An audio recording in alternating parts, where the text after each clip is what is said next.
Bismillahirrahmanirrahim. Assalamualaikum warahmatullahi wabarakatuh.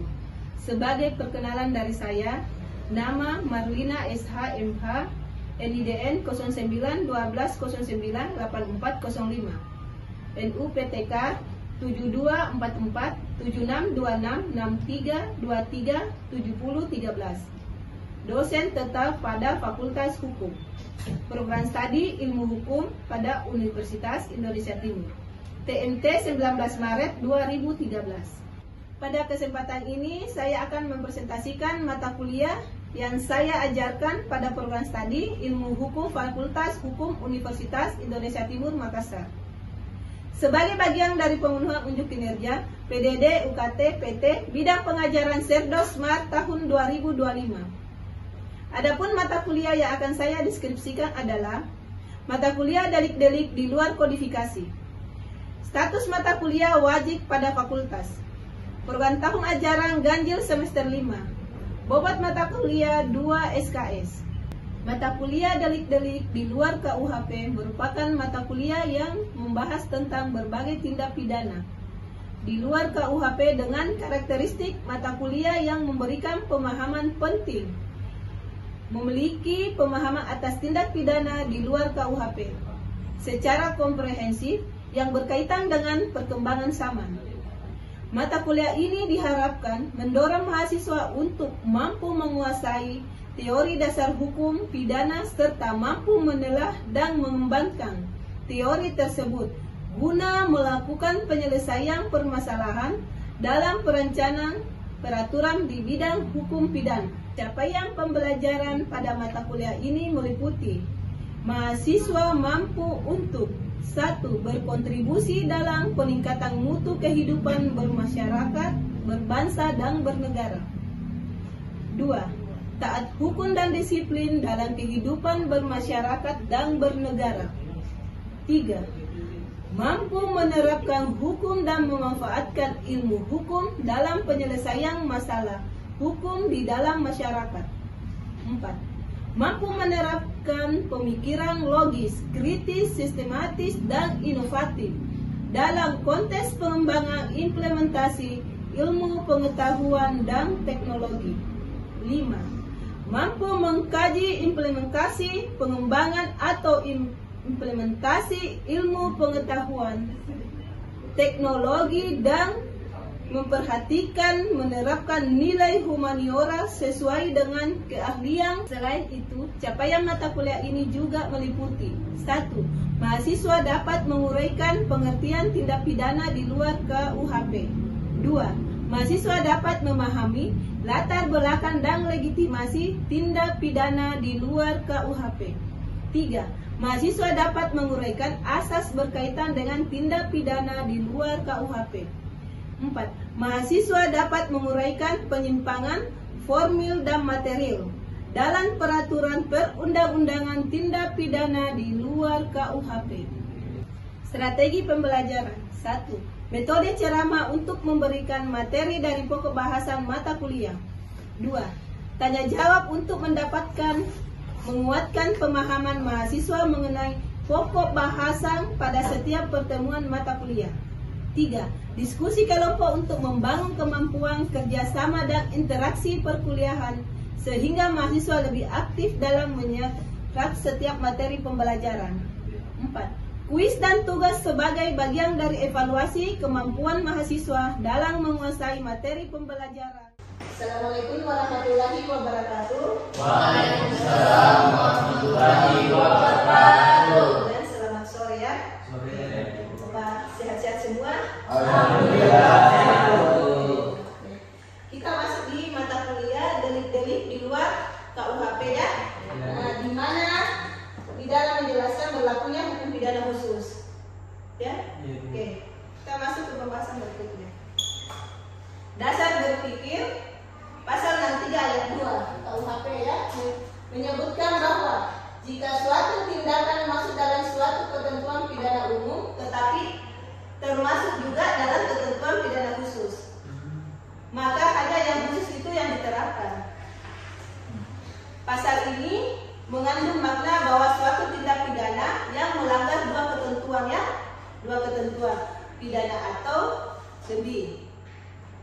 Yang salah satunya adalah ketentuan hukum pidana umum. Dan yang lainnya adalah ketentuan hukum pidana khusus. Jadi ada umum dan ada khusus ya. Maka ketentuan hukum pidana khusus itulah yang dikenakan kepada pelakunya. Contohnya ya, contohnya tindak pidana korupsi, lingkungan hidup, dan undang-undang kesehatan.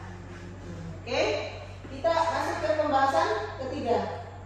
Prinsip penerapannya.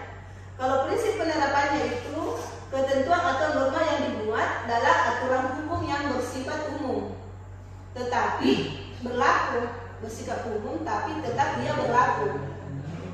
Kecuali terdapat pengaturan secara khusus dalam aturan hukum yang bersifat khusus tersebut. Terus keduanya itu ketentuan atau norma khusus harus berada pada suatu hierarki yang sama dengan ketentuan atau norma yang umum ya. Ketentuan norma yang umum. Ketentuan atau norma khusus harus berada dalam lingkungan hukum yang sama dengan ketentuan yang umum. Oke? Saya kira mengerti kalau gitu. Bisa Ya. Eksistensi dan implementasi asas les spesialis. Derogat legis generalis. Termuat pada pasal 63 ayat 2 KUHP, di mana bahwa walau suatu perbuatan atau tindak pidana diatur dalam ketentuan pidana umum, ketentuan pidana umum, namun diatur pula dalam ketentuan pidana yang khusus. Ketentuan pidana yang khusus, maka ketentuan khusus itulah yang diterapkan terhadap perbuatan yang dimaksud. Asas hukum merupakan suatu prinsip fundamental yang melatar belakangi pelaksanaan atau implementasi suatu hukum yang berlaku ya. Suatu hukum yang berlaku. Ada pertanyaan? Saya Bu. Ya, silakan. Pertanyaan saya, bagaimana jika dalam kondisi tertentu pelaku pidananya adalah anggota militer? Pelaku pidananya anggota militer ya. Oke. Aturan yang terkait untuk pelaku pidana seorang anggota militer yang dilakukan oleh militer atau contohnya tentara ya. Contoh tentara, yaitu KUHP militer, bukan KUHP umum. Yang dikenakan itu KUHP militer, bukan KUHP umum. Ya. Tergantung si pelakunya. Oke? Oke. Bagaimana? Ya. Bagaimana? Cukup Bu. Oke. Kita lanjut ya. Kita lanjut bentuk asasnya. Bentuk asasnya itu ada beberapa. Terdapat 3 bentuk asas hukum yang meliputi ya. Asas objektif yang bersifat moral, bersifat moral ya. Nah, terus yang kedua, asas objektif yang bersifat rasional.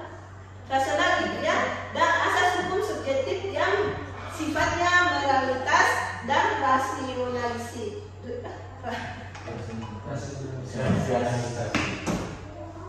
Bentuk asas terdapat 3 bentuk asas hukum yang meliputi asas objektif yang bersifat moral dan asas objektif yang bersifat rasional, dan asas hukum subjektif yang sifatnya moralitas dan rasionalitas. Jadi beda dia itu ya. Beda. Oke. Kita lanjut ke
legi generalis dengan menyampingkan berat atau ringan hukuman ya, hukuman yang diberikan ya dari aturan khusus tersebut terhadap aturan yang umum.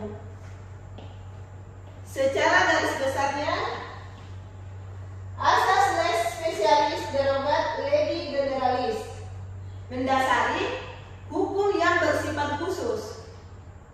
Hukum yang bersifat khusus atau biasa disebut lex specialis ya, dapat mengesampingkan hukum yang bersifat umum atau lex generalis. Oke.